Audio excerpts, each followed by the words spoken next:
Hello বন্ধু, cooking with অনুস্বাতে আপনাদের অনেক অনেক স্বাগত। আমি আজকে চলে এসেছি আবারও একটা নতুন রান্নার রেসিপি শেয়ার করব বলে। আশা করছি ভালো লাগবে। আর এটি হলো নিরামিষ আলু পনিরের তরকারি। এটি নিরামিষ দিনে আপনারা রাখতেই পারেন, তো ভীষণ ভালো লাগে খেতে। রুটি, ভাত, পোলাও, ফ্রাইড রাইসের সঙ্গে ভীষণই ভালো যায়। আর এটা সম্পূর্ণ নিরামিষ, একদমই টেস্টি খেতে। তো চলুন শুরু করি, দেখে নিন। প্রথমে আমি ওভেন অন করে পাত্র বসিয়ে দিয়েছি। পাত্রের মধ্যে গরম করে নিয়ে 2 চামচ সর্ষের তেল দিয়ে দিলাম। এবার এখানে মাঝারি মাপের খুব ছোট করে কাটা 3টে আলু দিয়ে দিলাম। 1 চামচ লবণ, 1 চামচ হলুদ গুঁড়ো দিয়ে এবার ভালো করে নাড়াচাড়া করে আলুগুলোকে ভেজে নিতে হবে। আর ভেজে নিতে হবে ঢাকা দিয়ে দিয়ে।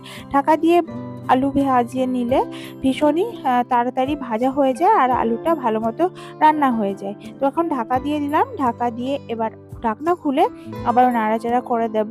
দিয়ে এইভাবে বেশ লাল লাল করে দেখুন, এরকম করে আলুগুলোকে ভেজে নিতে হবে। এখানে 80% আলু সেদ্ধ হয়ে যাবে এইভাবে ভাজতে ভাজতে। তো এখন তুলে নেওয়া যাক। একটা ছাঁচির সাহায্যে আলুগুলোকে তুলে নিচ্ছি, যাতে এক্সট্রা অয়েল মানে এক্সট্রা তেল যাতে না উঠে যায়। আর যে তেল থেকে যাবে কড়াইয়ের মধ্যে, এই তেলের মধ্যে আমি রান্নাটা করব। তো আলু ভাজার পরে দেখতে পাচ্ছেন যে এই তেলটা থেকে গেছে অনেকটাই। এই তেলের মধ্যেই শুকনো লঙ্কা দুটো ভেঙে দিয়ে দিলাম ফোড়নে, আর দিলাম 1/2 চা চামচ কালো জিরে, 2 চিমটি হিং, গুঁড়ো হিং এখানে দিয়ে দিলাম। হিং দিলে ভীষণই সুন্দর টেস্ট হয় আর গন্ধ খুব ভালো হয়। এখন এই যে বাটা মশলা দিলাম, এর মধ্যে আছে আদা 1 ইঞ্চি, 4টে কাঁচা লঙ্কা, 1 চামচ মৌরি, 1 চামচ জিরে, এগুলোকে বেটে নিয়ে এর মধ্যে দিয়ে দিলাম। দিয়ে ভালো করে মশলাটাকে কষিয়ে নিতে হবে একটুখানার জন্য, মানে বেশ কিছুক্ষণ, 1 মিনিট মতো। এবার দিয়ে দেব কালারের জন্য কাশ্মীরি লাল লঙ্কার গুঁড়ো। দিয়ে ভালো করে আবারও কষিয়ে নিতে হবে মশলাটাকে।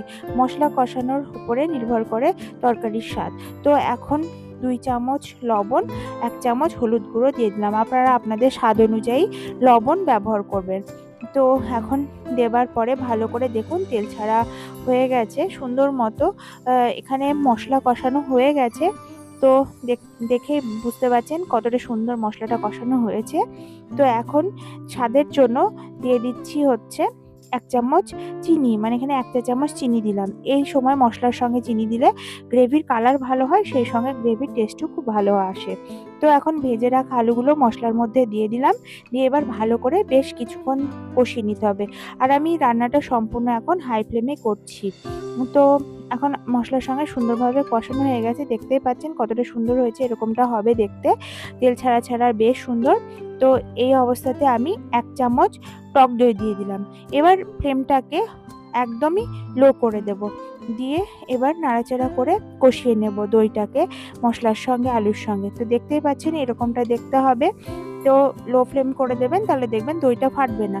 তারপরে এই হয়ে গেলে কষানো, তারপরে হাই ফ্লেম করে দেবেন, দিয়ে রান্না করবেন। এখন দিয়ে দিলাম জল। এখানে 1 গ্লাস মতো জল দিয়ে দিলাম বেশ ডুবো ডুবো অবস্থায়, যেহেতু আলুটা 20% এখনো কুক হবে। তো জল দিয়ে এবার ভালো করে গ্রেভির সঙ্গে মিশিয়ে দিলাম। এবার সুন্দরভাবে ফুটতে দিচ্ছি বেশ কিছুক্ষণের জন্য। ভালো মতো যখন ফুটে উঠবে, দেখতেই পাচ্ছেন ফুটে উঠেছে, এরকম মতো ফুটে উঠলে একটুখানি নাড়াচাড়া করে দিতে হবে। দিয়ে এবার কুক করার জন্য এটাকে ঢেকে দিতে হবে, মানে আলুগুলোকে ঢেকে দিতে হবে। দিয়ে পুরো 5 মিনিট ছেড়ে দিলেই সুন্দর সুসেদ্ধ হয়ে যাবে আলুগুলো। এবার ঢাকনা খুলে 1 চামচ কাসুরি মেথি পাতা আর পনিরের টুকরো, এখানে 200 গ্রাম মতো পনির আছে। আর এটা ফ্রেশ পনির একদম, দিয়ে দিলাম কিউব আকারে কাটা। আর 1 চামচ ঘি আর 1/2 চা চামচ এখানে গরম মশলার গুঁড়ো দিলাম। আর স্বাদের জন্য 1/2 চা চামচ চিনি দিলাম। এই আলু পনিরের তরকারি যেহেতু নিরামিষ, সেই জন্য একটু মিষ্টি মিষ্টি হলে বেশি ভালো লাগে খেতে। তো ভালো করে নাড়াচাড়া করে মিশিয়ে দিতে হবে সমস্তগুলোকে। এবার নাড়াচাড়া করে মিশিয়ে দেবার পর কিছুক্ষণের জন্য লো ফ্লেম করে দিতে হবে। করে দিয়ে ঢাকা দিয়ে দিতে হবে 2 মিনিটের জন্য, দিয়ে ছেড়ে দিতে হবে। ব্যাস রেডি হয়ে যাবে যে আলু পনিরের এই নিরামিষ তরকারি। এটা ভীষণই ভালো লাগে খেতে। আপনারা রুটি, লুচি, পোলাও যার সঙ্গে খাবেন ভীষণই ভালো লাগবে। আশা করছি ভালো লেগেছে। যদি ভালো লাগে লাইক, কমেন্ট, শেয়ার, সাবস্ক্রাইব করে আমার পাশে থাকার অনুরোধ রইল। আর যদি নাও ভালো লাগে উপদেশ হিসাবে একটা কমেন্ট করার অনুরোধ রইল। তাহলে বন্ধু, নেক্সট আর একটা রান্নার রেসিপির সঙ্গে দেখা হচ্ছে। তো ততক্ষণে দেখতে থাকুন আর আমার সঙ্গে থাকুন। ভিডিওটি সম্পূর্ণ দেখার জন্য আপনাকে অনেক অনেক ধন্যবাদ।